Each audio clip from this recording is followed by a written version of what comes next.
off of the voltage differential in the atmosphere, between the atmosphere and the ground. And because these things, the ones that I was pulling up anyways, oh, you're such a pain in the ass.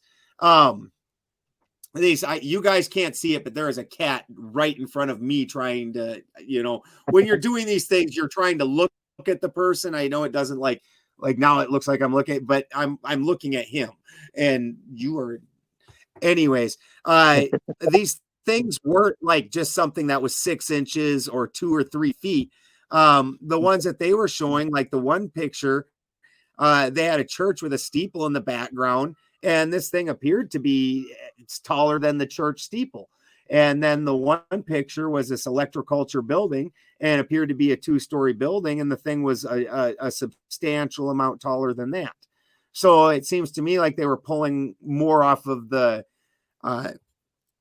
voltage differential from the atmosphere and building that up somehow and using that to direct it. So it was really more of putting more actual power into the soil than what, a lot of these people that are making these videos and whatnot are doing. Okay. Yeah, patents are a good place to go to look for research. It's interesting. Have you heard of certain rocks that affect? Because I was doing research on this moss agate, and they said it was tradition that they would bury moss agate stones like this with plants so they help it root, because the structure of this kind of looks like a rooting structure. Sure. And then what makes it hard? So the coloration is the mineral, and the whole reason that it's an agate is because it's been covered over with quartz, which is a very you've got, as our friend Jeffrey's been showing, the reverse piezoelectric and piezoelectric energy. Piezoelectric coming from when you put pressure on it, that's the degradation and breakdown and the energetic release of that degradation of the crystal, where the reverse piezoelectric causes it to have some real other interesting properties, where you're putting energy into the quartz and the quartz is feeding energy instead of releasing it. And so that's super interesting. You're going to have a lot of quartz in around that. Any energy you're putting in there, it's definitely going to be altering and at the very least rectifying. So annoying.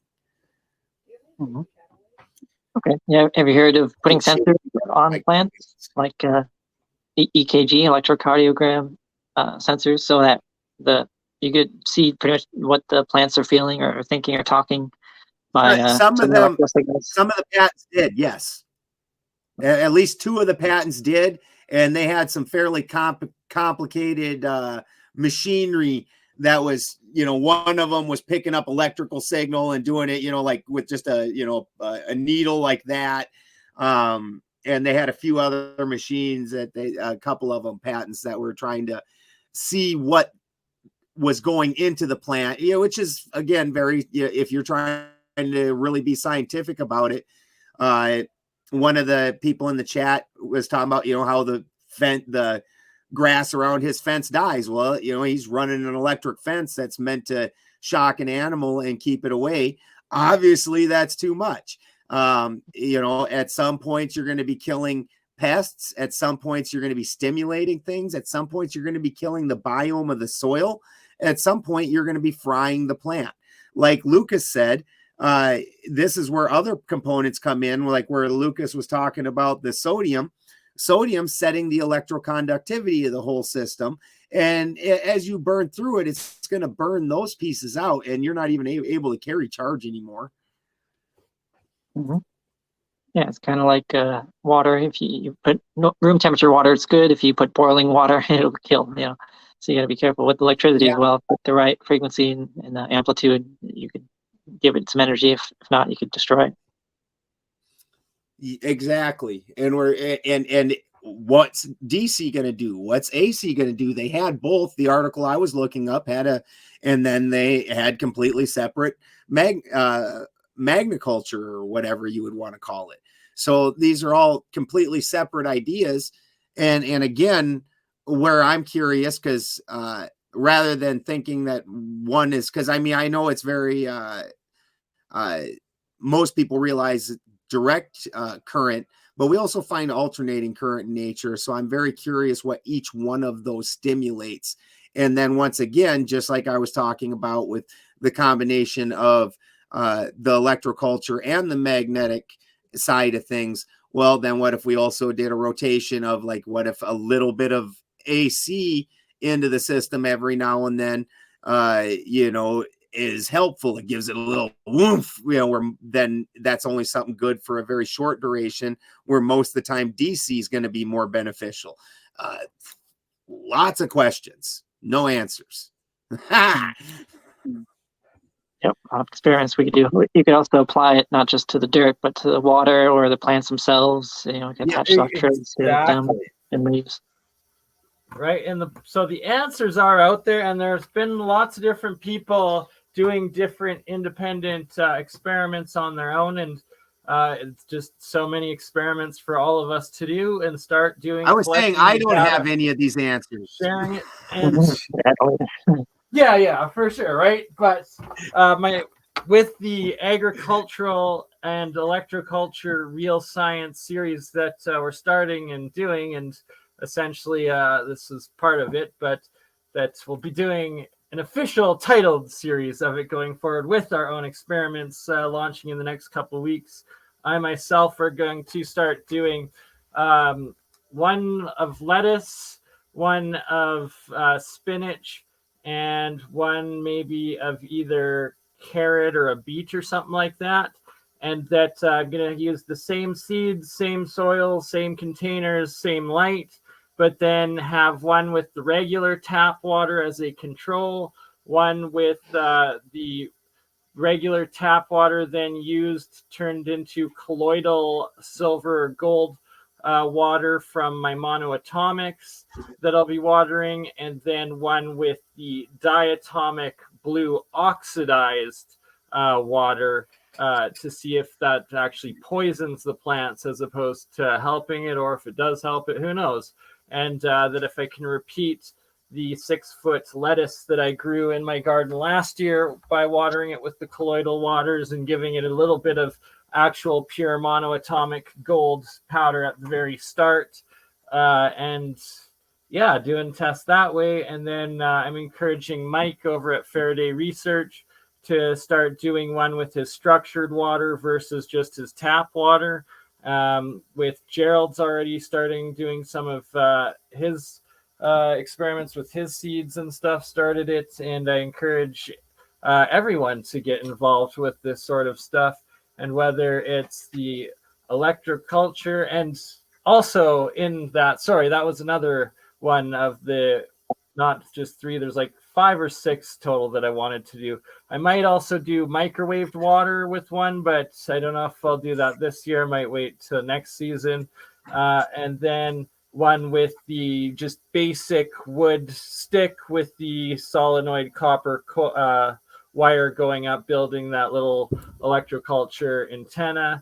And if I have enough energy and ability and I guess what's the word, inspiration, try to maybe also repeat Ken Wheeler's battery South Pole magnetic experiments as well, but I don't know, probably too many in the first go. Maybe you just keep it to. And I'm also very curious how the difference between how it affects a rooting thing, like you said, carrots. Exactly why, right? There's the lettuce as opposed to a green. You got it. You got it. That's why I'm including. And then also maybe something that is a fruiting, like a melon, rather than I'm in Canada, so like a melon. How about you down in California?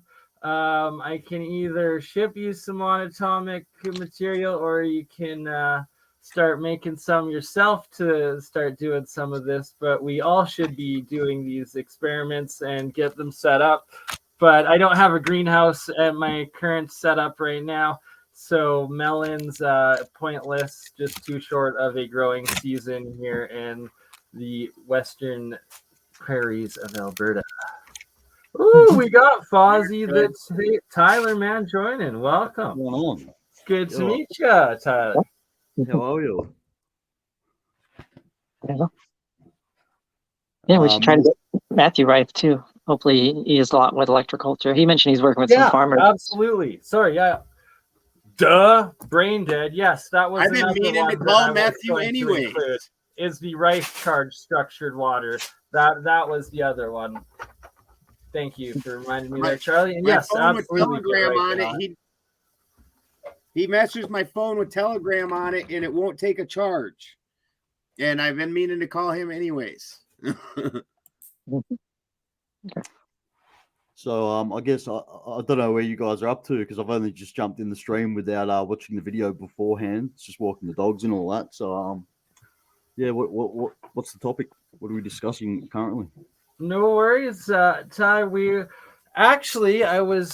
been discussing Electro-Culture, and I brought up Magna-Culture on your suggestion from yesterday, and I was literally just about to start going through the images that you had posted for yesterday's Electro-Culture. So if you wouldn't mind sharing them or bringing up some of your points, good sir.